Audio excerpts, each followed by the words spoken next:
Right now, more scrutiny for the parole division of the Department of Corrections. Lawmakers wrapping up a second day of testimony about weaknesses exposed after a high-risk parolee murdered 2 men, including the state's prison chief. 7 News investigator Theresa Marchetta uncovering those lapses in an ongoing series of investigations. You're just back from the Capitol, Theresa. And this is the first time we've heard from DOC Executive Director Rick Ramish over the 2 days of Judiciary Committee hearings, and he was incredibly candid about the parole division's shortcomings.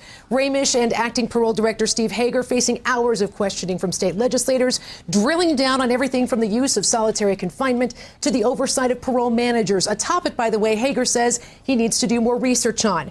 Ramish vowing to change the culture in the parole division. To date, not even the governor has taken this type of accountability for the catastrophic failures that led to Tom Clements and Nate Leon's murders. Our policies are lax. Am I going to make people angry? Possibly. Are people going to be held accountable? Yes. In this hearing, forced us to look at an area where, frankly, people usually don't want to look. And we looked inward, and we didn't like what we saw. One huge revelation for Ramish, that none of the parolees had met with their parole officers before being added to their caseloads.